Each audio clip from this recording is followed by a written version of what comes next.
everyone. Hello. Happy New Year. Happy New Year.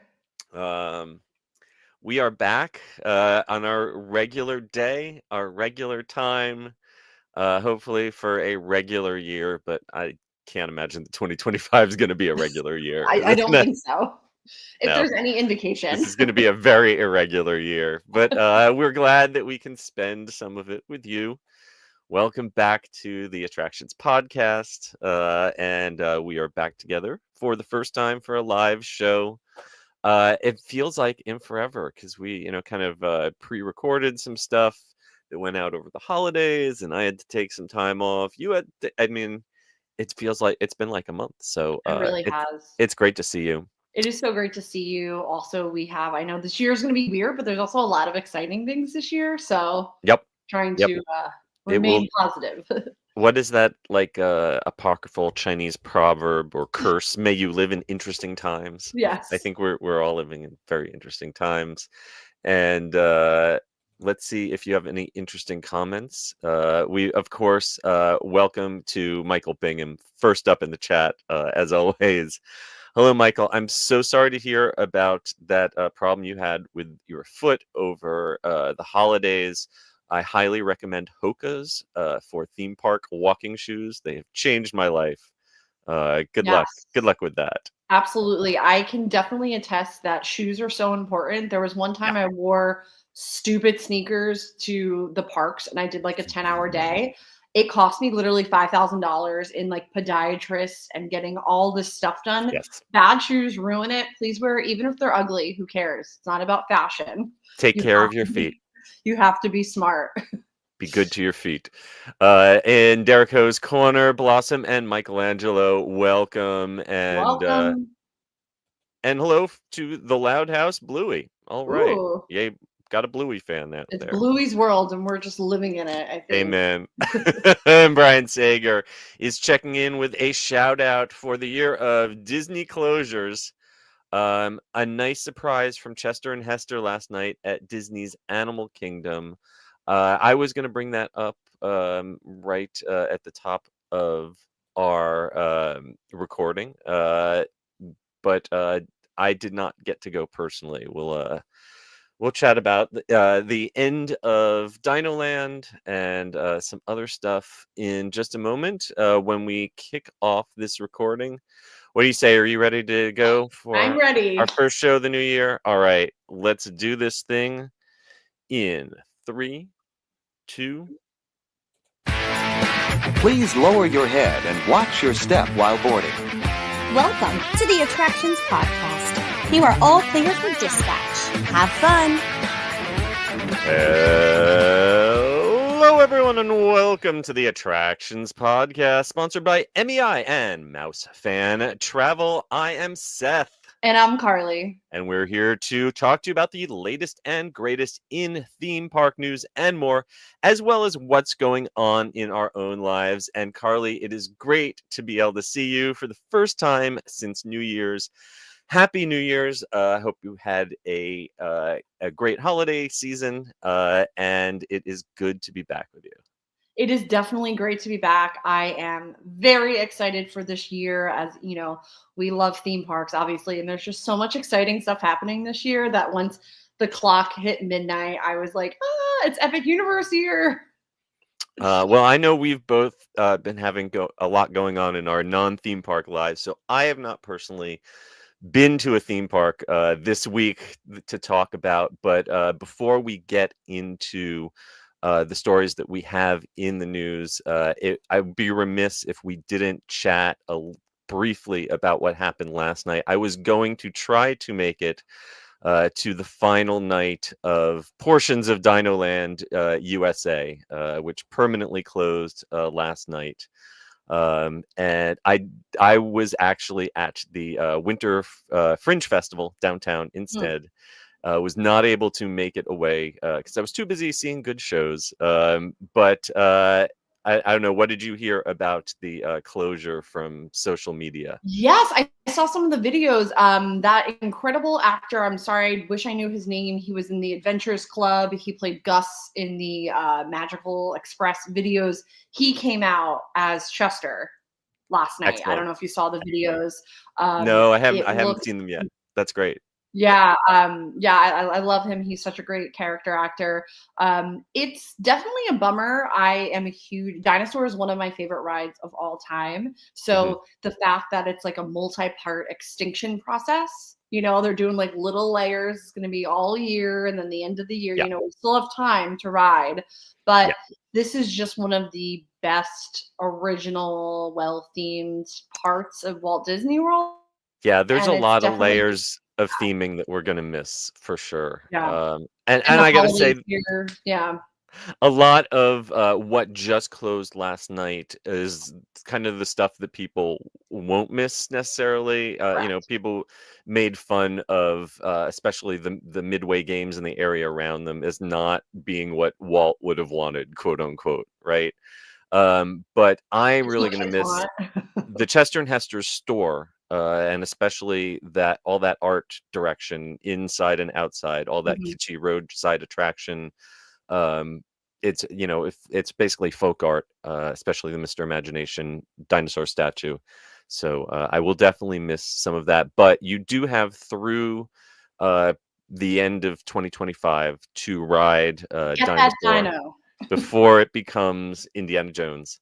And the Boneyard is still open for now, which is great because that really is one of the best playgrounds that Disney's made, and the park doesn't have enough like that for kids to Yeah, burn I off was just about to energy. say, I mean, all theme parks need more of those kind of places to just blow off Yep. steam, and I think, we're seeing it like Epic Universe and Isle of Berk. There's a really great playground. We just need more of I mean, we don't have kids, but for Mhm. those that have kids and we see the necessity, that is such a great, well-themed area. It Yeah. is gonna be a major bummer.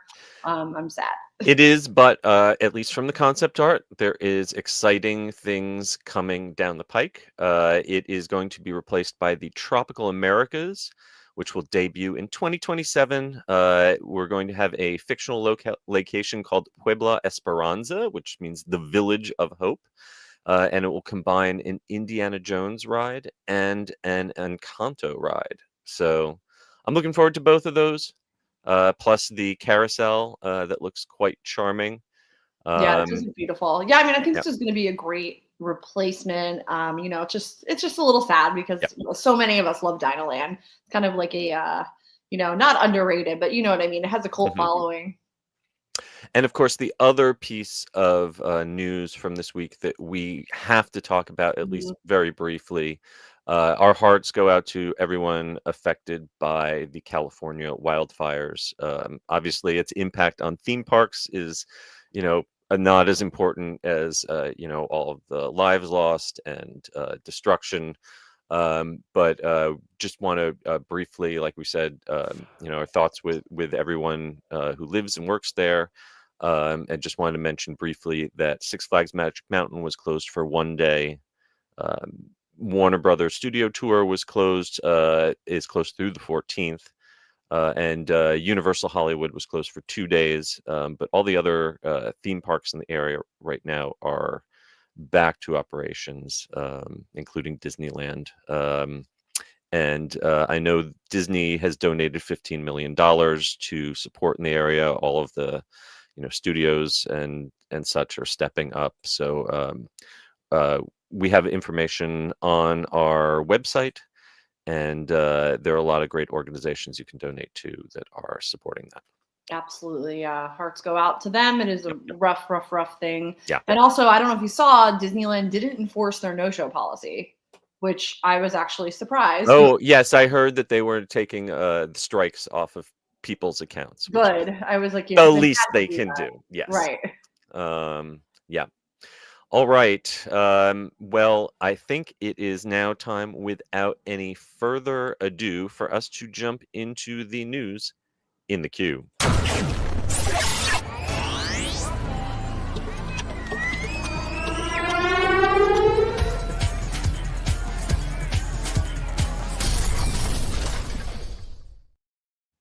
All right, we are starting out at Busch Gardens Mardi Gras, which has kicked off already for 2025. Mardi Gras doesn't begin for a few more weeks at Universal Orlando. but you can celebrate in style now in Tampa. And our own John Self, who is right now in the comments just saying hi, uh, went out there, saw everything, ate everything, and has brought back a complete guide, including his picks for the best and worst food that you will find at this event. I have not attended Mardi Gras at Busch Gardens Tampa in I can't remember. Have you ever been to this event? You know what? I haven't, or if I have, it's been a very long time. Yeah. I was just mostly shocked that it's barely January. So early. And We always talk about holiday creep with Halloween and Christmas starting earlier and earlier, but I didn't realize we were doing that for Mardi Gras now. Yeah, it's you know what? I personally love Mardi Gras. I think it's such a great festival. I mean, we have Universal, and it's so well done. So I'm kind of happy that this is one of the ones that are being kind of extended. So I will not argue, but I will say we'll get to the food pictures. Not so sure about the food offerings here, but yeah, the parade, it's good vibes. So the activities for Mardi Gras, they take place if you head into the theme park, you head towards the Iron Gwazi, and across from Gwazi, you're going to see beverage areas and then entrance to a pathway that goes to what they call Coke Canopy. And that's kind of like Mardi Gras Central. They do the parade there, and John Self has a tip. There's like a balcony where they throw beads off of that's near the Coke Canopy area. So he suggests waiting there at that Coke Canopy area for the parade to arrive for your best shot of catching some beads. Absolutely. And there's so many nuances to these parades. So I'm very thankful when people do share the little insight, because it really can kind of make or break your experience if you're not in a good spot. And how would you know unless you have this kind of on the ground experience? Yeah. And it seems like this is maybe not quite on the same scale as Universal's parade, but John points out that they do a really good job of making sure the kids get beads. So that's nice. If you've got kids who are maybe a little overwhelmed by the crowds at Universal's Mardi Gras, this could be a little more family friendly alternative. Absolutely. They've also got a Mardi Gras jazz band called the Brass Animals. And they do concerts every couple hours starting in early afternoon. Of course, the food menus are what a lot of people want to know about, and you should be aware. The website is a little misleading. The food booths do not open every day at noon. If you're there on a Friday, you're not going to get food until 2 o'clock. So just be prepared for that. And also be prepared to like rice, because it looks like these are very rice-heavy dishes. Oh my God, I was reading this and cracking up because John said every single dish, but pretty much, except and even the beignet might have some rice inside. Yeah, there's just a few little. The baby and the king cake made out of rice. His pick, his top pick is the shrimp Creole with rice. Oh, this looks good. Yeah. He also liked the crepe, as long as you understand it's really more like an ice cream sundae with a little piece of crepe as opposed to an actual crepe. And he is advising that you pass on the vegan. It looks like a dirty rice with an alternative meat that. Yeah, it seems like a seasoning issue. I saw the ingredients were like cumin and cinnamon, and I didn't know how well that would go with the fake burger. So. Yes, I am not too sure about that, but I mean, it's hard to really ruin a beignet, right? As long as they're hot and they've got sugar, they're good, right? It's like even a bad, I don't know, like sometimes sleazy pizza is good. Exactly. You know what? Yes, exactly. So this is running now, Friday, Saturday, Sunday. It also is going to be running on Monday of Martin Luther King Day. And it is going all the way through March 2nd. So you can get your Mardi Gras on now and then shift over to Universal Orlando and just basically celebrate Mardi Gras for 3 months straight. Yes, I love it. And we talked about this last week when you weren't here, but the lineup for the concert at Universal Orlando is so good. I know I will be going for Joe Jonas. as will many people. Also heard a lot of buzz, a lot of T-Pain fans out there. I didn't know, he had such a huge following. So, I mean, this is just so fun. I love festivals and Mardi Gras. I mean, the whole point of Mardi Gras is to have a good time. What's not to love?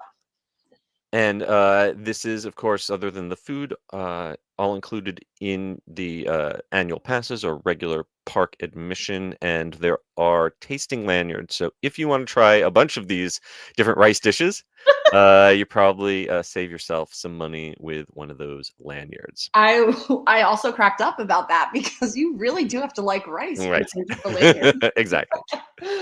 All right. Next, we are heading a little bit north up to Georgia, where Six Flags is finally acquiring full ownership of Six Flags Over Georgia. In case you didn't know, Six Flags didn't actually completely own Six Flags Over Georgia. They only owned about a third of the property. And the other 2/3 is owned by a consortium of like 120 different people and entities, a lot of them related to the founder of Six Flags.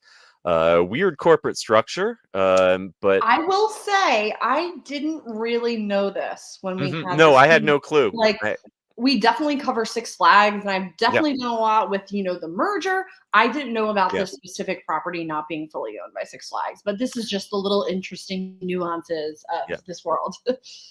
So they will be paying about $332.6 million to acquire the rest of Six Flags. And I was reading some articles about this, and apparently the relationship between the Six Flags Corporation and these other owners has not always been positive. Like back when Time Warner was in charge of Six Flags, they literally sued each other. Like, so I guess it's a good thing that for at least for Six Flags that they don't have to worry about that anymore. And this deal also includes it's not just Six Flags Over Georgia, but also the Hurricane Harbor Water Park right next door, and also Six Flags Whitewater, which is down the road in Marietta, Georgia. Yes. I also did not know that they had another property in Marietta. Yeah. That was what I learned from this. I didn't know that it was so close. So the next big thing we will be seeing at Six Flags Over Georgia will be the Georgia Surfer roller coaster, which is a really unique looking. It's like a cross between a roller coaster and a disco, with people sitting in a circular seat on top of a surfboard-shaped platform. It is definitely eye-catching for sure. And Absolutely. that was supposed to open last year, but now we're going to see that in 2025. Very exciting. Like we said, there's a lot of stuff going on this year. Oh my gosh, yes. Something else that was going on this year is CES, which is the big consumer electronics showcase, the 2025 edition. I saw videos of a lot of crazy new technology. Yes. Like a supercar that can jump over potholes at like 150 miles an hour. Crazy. And the one I want, like a robot vacuum that has a little arm that comes over the top like R2-D2 and can pick up cat toys and socks and move them out of the way instead of just eating them like mine does. But the one that I wish I could have seen in person was this proof of concept for a location-based attraction from Sony and PlayStation based on The Last of Us, which is the apocalyptic video game series. And I've been searching for a good video of what this attraction actually looked like in person, and I haven't found one, but the little clips that I have seen makes it look like a really neat way of doing virtual reality without having to wear a headset. Did you watch any clips of this to see what it looked like? I did. Yeah. The closest I can figure out is that it's sort of like what Lucasfilm uses to film like The Mandalorian, the Void, where it's these Sony crystal LED panels creating a giant screen. And then I guess like head tracking and tracking of a gun that you're holding to make sure the perspective matches. I'm not sure exactly how it works, but it looked really cool. it was like immersing players into a scene from the Last of Us video game. Mhm. And it really, the little clips I saw looked really neat. And hopefully they talk about this becoming a global location-based experience exhibit. So we don't know where, Ooh. we don't know when, but in theory, this is like a little sample of what they could do at locations around the world. Or maybe, the CES is in Las Vegas. So something like this would be a great fit for an Area 15 or something like that Oh in yeah, I Vegas. mean, we're seeing so many of these immersive experience pops up, and it Mhm. just makes sense. The Last of Us is such a phenomenon. So we do have some photos and a link to a YouTube video on our website if you want a glimpse of what this was like. And of course, this is not the first time we've talked about Last of Us. We got some great videos of the Halloween Horror Nights houses that they had in 2023 themed to this video game. Yes, that was phenomenal. I missed that house. Yep. And finally, I feel like it would not be an episode of the podcast without an Epic Universe update. And our good friend BioReconstruct. I don't know about you, what you did on Christmas Day. I laid low, but BioReconstruct went up in the air and did a Christmas Day flyover A Christmas miracle. of Super Nintendo World, capturing some of the beautifully bright, vibrant colors that we have seen pop up all over this very highly anticipated land, coming to Epic Universe, opening this May. And what I love about these pictures is that it shows off the contrast between these kind of like bright, clean primary colors and 8-bit simple shapes in the Mario area, the Mushroom Kingdom area, but then you see the portal that leads into the Donkey Kong Country area where Minecart Madness is, and everything has like more texture. It's a little rougher, a little darker, and I just love that contrast and how well it reflects the games that it comes from. Yeah, so great. And it's I've been so hyper focused on like Dark Universe, and then we hear something or Right? see something from another portal, and I'm like, oh my god, I forgot we're getting a Yoshi ride. Like, Yeah. it's so overwhelming to think we are going to have a new park, and this just looks epic. I mean, there's really no other word. Yeah, ever since the minecart ride opened in Japan, I keep searching for more POVs of the ride, and it just looks like so much fun.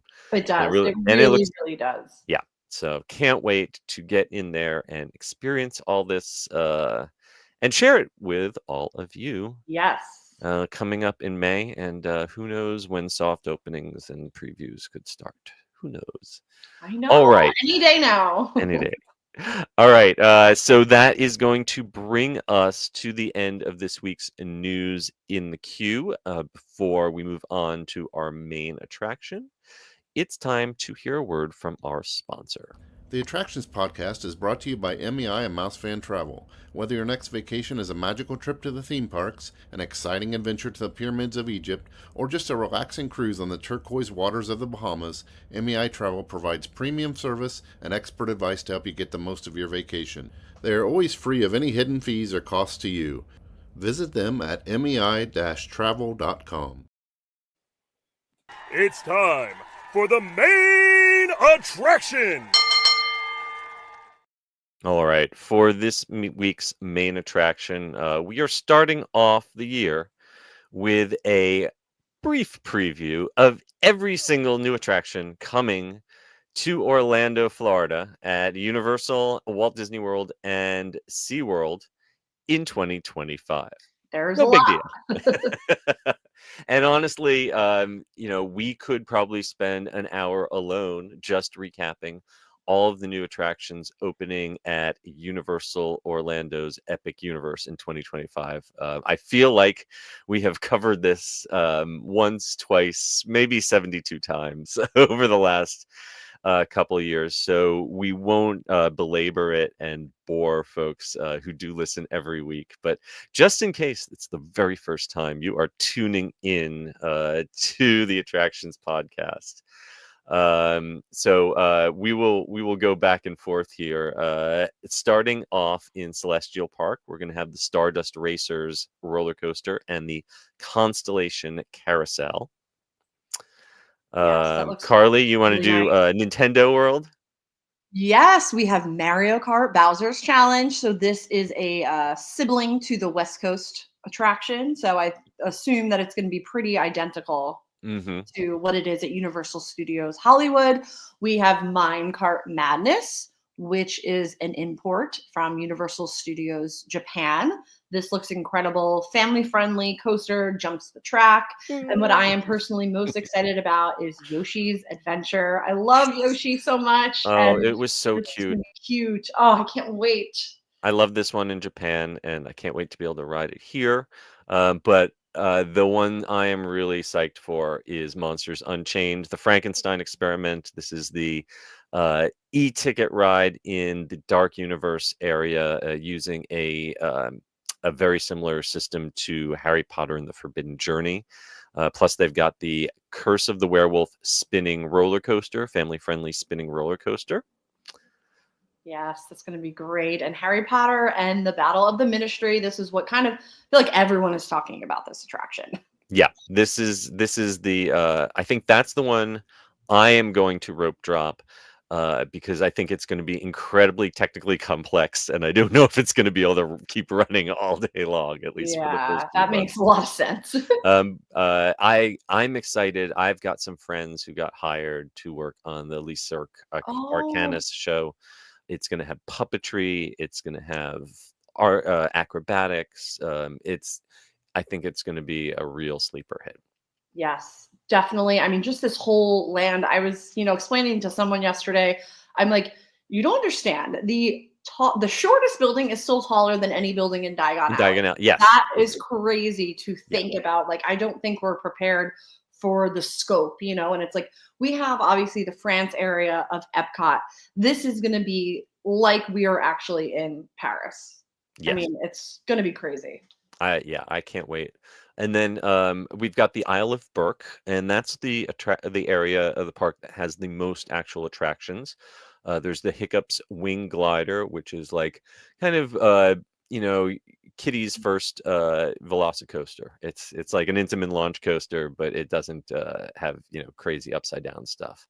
The crazy upside down stuff is the Dragon Racers Rally, which is a spinning flat ride with an arm way up in the air, and you can flip around and around. And I'm gonna have to do it once. Yeah, but I was just about to say this is usually on my no-go list, but we're gonna have to do it once. You have to try it once.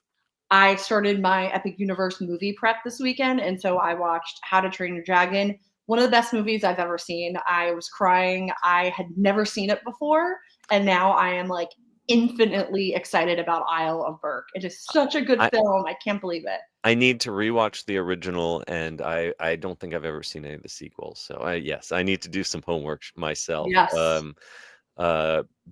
But from what I've heard, the Untrainable Dragon stage show, you can enjoy that whether or not you've seen the movies, because it's like a Broadway quality show with giant flying puppets and music. Heard great things about the version of that they do in Beijing. Yes. And then it's like over 1,000 pounds or something, and or the one here is going to be like 1,100 pounds. Yeah, it's pretty crazy. And then finally, if you want to get wet, Fire Drill, the boat ride. It's a pretty typical splash battle, but with a lot of fun Viking theming, and that will be, I think, the park's best way to cool off on a hot day. Absolutely. So heading on over to Walt Disney World, obviously the list of brand new attractions for 2025 is a little shorter, though Disney is got a lot of stuff that's going to be opening in 26, 27, 29. This year, the first thing we are promised is Zootopia Better Together, which is a new 3D show replacing, they have not strictly ever said that It's Tough to Be a Bug is closing.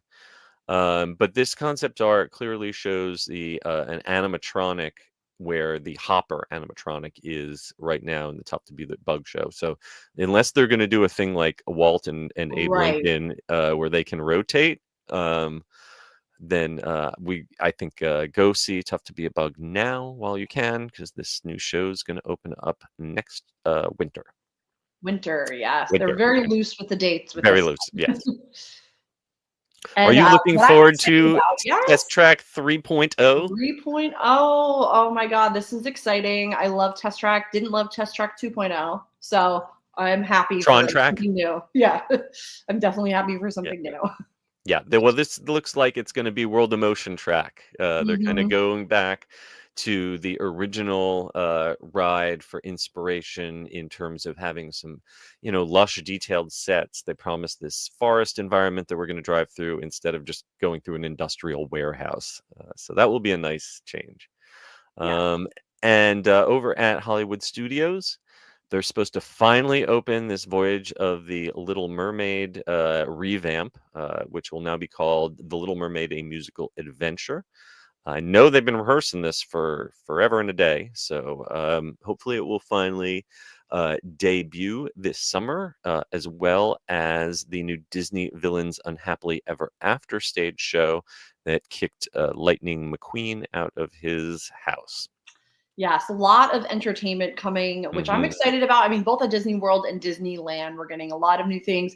I think what I am most excited about is this next one at Magic Kingdom. We're getting a new nighttime parade called Disney Starlight. It has been way, way too long since the Magic Kingdom got a brand new, honestly, we haven't had anything worthy of Spectro Magic since Right. that show was allowed to deteriorate into nothing. So it is about time, and finally in 2025 we'll get a brand new nighttime parade with characters including Pinocchio, Peter Pan, and some from Frozen and Encanto. Yes. And then if you are thirsty Mm-hmm. and like batched cocktails, there is going to be a new Pirates themed lounge coming to Magic Kingdom adjacent to the iconic attraction. This looks amazing. Now, I am still confused about the exact location. Is this replacing the Tortuga Tavern that's right across from the exit, or is it replacing the Pirates makeover that was in the gift shop? I I really was don't kind of know. assuming the makeover. I'm not That sure. I don't think that makeover's been a thing for a while. So that Mm. but this looks like it takes up quite a bit of room. And do we think this is the first place you'll be able to get alcohol without a table service reservation in the Magic Kingdom? Yes. Wow. Yes. I Walt will mean, be I'm going proud. to stick to wine or beer, but I will try I one. want to try their grog. I want to see how authentic their grog is. I don't mess with batch cocktails. I feel like I'm going to get a tummy Right? ache It's good. instantly. We know it's going to be too sweet. Yes. Honestly, if We'll you try want, it once. I don't mean to diss it before it opens, but if I want grog, I'll probably stick to Stormwater Tavern over Ooh, at Sapphire Falls. so good. But I will be buying the mugs, and then I'll Yeah. just, whoever is there, I'll donate my drinks like I did at Haunted Mansion Parlor. You can have my cocktail. I just want the cup. Last but not least, over at SeaWorld Orlando in 2025, at a date yet to be announced, they will be debuting a new Arctic flying theater. We got to see a model of it at IAPA, and it is going into where the Wild Arctic simulators used to be. Yes. There's a lot going on at SeaWorld. They are rapidly, Mm-hmm. new stuff every year. It's kind of crazy. Yep.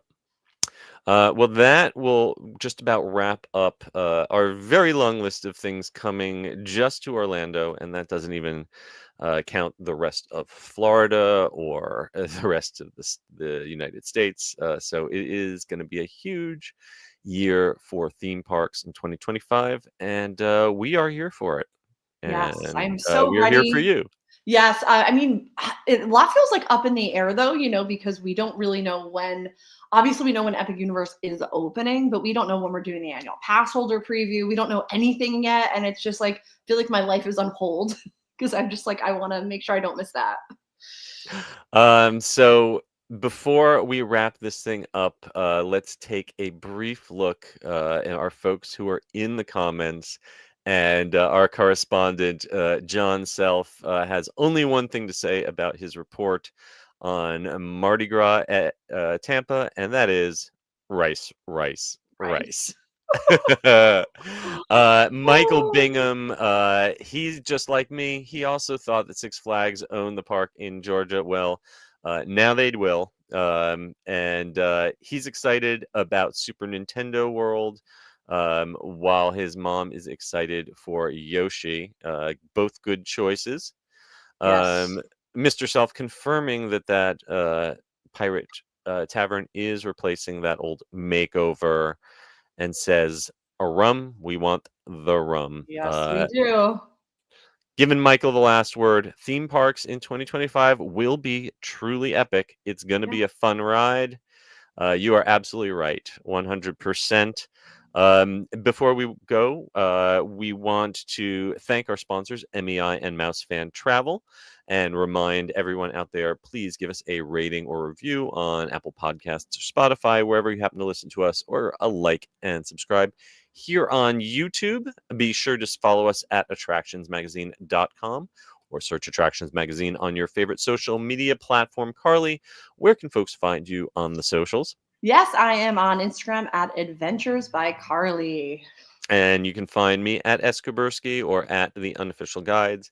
And you can pick up copies of my new unofficial guides to Disneyland and Universal Orlando at theunofficialguides.com. Until next week, we hope you folks stay safe, try something new, but most importantly, have fun. And we will see you again next time. Bye. Bye.